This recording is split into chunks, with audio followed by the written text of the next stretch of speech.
Los saludo con mucho gusto y les doy la bienvenida a nuestra cápsula informativa de acuerdo a nuestra materia, Teoría General del Proceso.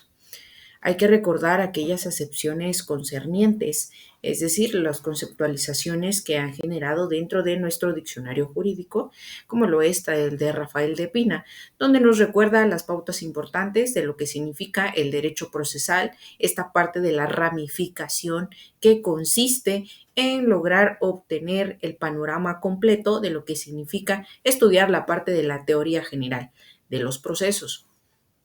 El derecho procesal es el conjunto de normas de derecho positivo relativas a la jurisdicción y a los elementos personales, reales y formales que concurren para su ejercicio.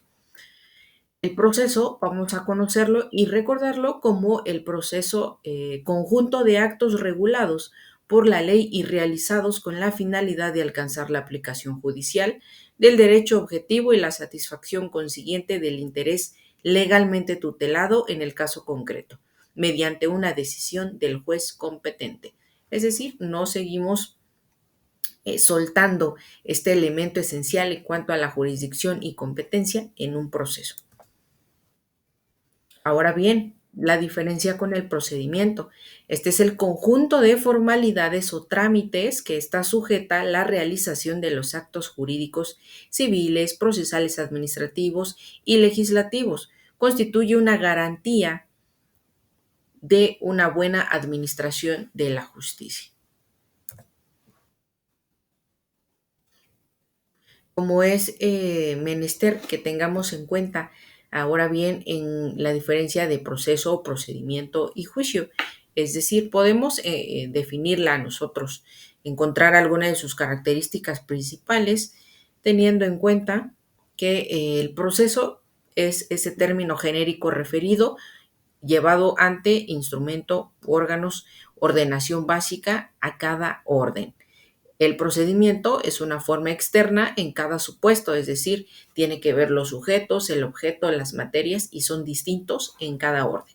Y el juicio es la acción de juzgar, es decir, el resultado de enjuiciamiento de aquellos procesos que de manera judicial se reconozcan, porque en este punto ya estamos hablando también que es una parte de esta administración pública al reconocer que existe la facultad del Estado que les otorga a aquellas personas físicas competentes teniendo los requisitos necesarios para ser nombrados como jueces.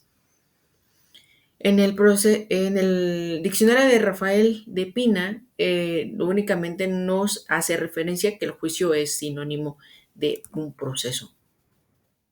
Ahora, de acuerdo a este punto, también aquellos diversos criterios de clasificación del proceso son pautas esenciales dentro de la práctica, pues para recordar a qué instancia corresponde, ejemplo, presentar un tipo de controversia. Número uno, de acuerdo con el fuero. Dos, de acuerdo con la materia. Tres, de acuerdo con su desarrollo oral o escrito. Cuatro, de acuerdo con sus alcances singular o universal. Cinco, de acuerdo con su tramitación ordinario o especial. Seis, de acuerdo con el momento de la ejecución declarativo o ejecutivo. Una de las guías mayoritarias que nosotros encontramos es dentro del proceso civil, quien tiene varias similitudes con otros procesos y con algunos definitivamente no es. Pero de manera escrita, normalmente las formalidades se van sosteniendo en los procesos o en los procedimientos. Podemos decir que el proceso civil está compuesto por una serie de etapas, las cuales se interrelacionan unas con otras, con la finalidad de llegar a la sentencia definitiva de un caso concreto, en donde el juzgador tiene la responsabilidad ético-profesional de emitir su resolución conforme a derecho de acuerdo a los elementos probatorios aportados por las partes que viene siendo el actor y el demandado. La manera popular de reconocer las partes o los versus es precisamente esta. Y de acuerdo ahora bien dentro de nuestro tema, encontrar que el juez está investido de jurisdicción y ahora esta jurisdicción pues es la acción que mueve el aparato jurisdiccional. ¿Qué vamos a encontrar? La acción es la litis puesta en términos jurídicos y el proceso el proceso une la acción con el cuerpo de normas jurídicas. Como habíamos mencionado ya alguna parte de aquellos antecedentes de estas formas de obtener el resultado o la misma respuesta en cuanto a la acción que pretendan emanar de personas físicas con capacidad jurídica para representarse ante una autoridad competente y, como habíamos visto anterior, de acuerdo a la jurisdicción, a la materia, se necesita entonces tener en cuenta que también para esta manera de resolución vamos a encontrar que existe tres términos que se clasifican, que es la autotutela, la heterocomposición y la autocomposición. Claro, después ya les dejaré el material competente, por ejemplo, para lo que es la mediación, la conciliación, el arbitraje, ¿no? Vamos a hablar un poco sobre estas maneras de resolución que bien sabemos de manera judicial vamos a encontrar siempre pues la formación o la participación de este proceso juzgador en cuanto el mismo poder otorgado hacia tribunales, magistrados, jueces, etcétera, de acuerdo a esta parte de la administración. Ahora bien, es importante que recordemos que tanto en manera civil, mercantil, laboral, generalmente, pues quien presume ser un titular individual del bien jurídico, objeto de litigio, es quien participa en su resolución. En materia penal y administrativa, si bien no se discuten intereses individuales de los titulares, por ejemplo, del Ministerio Público o de las dependencias gubernamentales, son los intereses objetivos de las funciones que competen a cada uno de los dichos funcionarios, los que participan en el litigio, ya que son intereses contrapuestos a los del inculpado y del defensor, hablando de materia penal, o del particular en asuntos administrativos. Cuando una relación humana llega a un nivel de conflicto y éste se manifiesta en un litigio, entonces es necesaria la aplicación del derecho para la resolución de él mismo.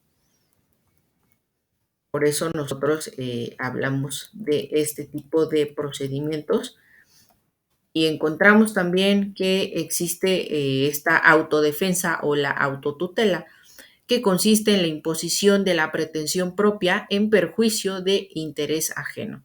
Se caracteriza porque se impone un interés en perjuicio de otro, aun cuando nos encontramos ante la legítima defensa por un tercero, este no actúa en interés propio, sino el de otra persona que incluso puede desconocer y que es la titular del derecho amenazado.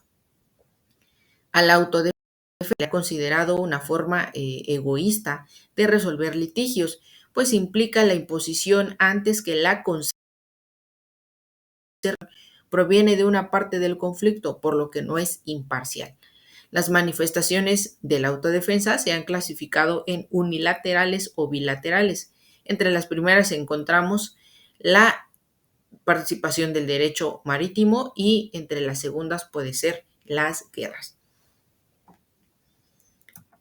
En materia doctrinaria encontramos también que la autodefensa pues está prohibida por el artículo 17 de la Constitución Federal y por lo tanto en casos donde se permita deberán ser expresos únicamente por la ley y no puede extenderse por analogía.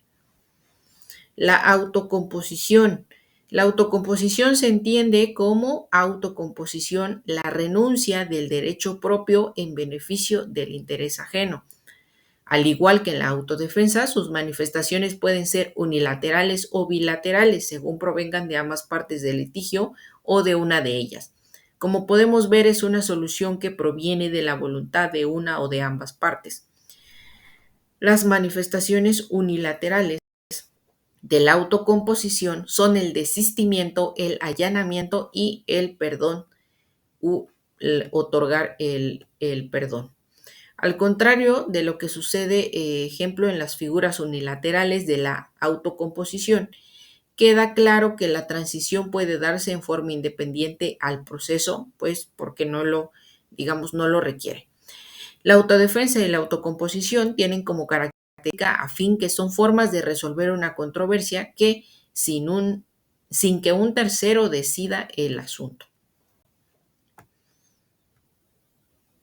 Hablando ahora de la heterocomposición, vamos a resumir que aquí nos encontramos con la solución del litigio y viene dada por un tercero ajeno al problema. Esto es, no solo en requisito de la presencia de un tercero, sino que dicho tercero resuelve de forma vinculativa el litigio.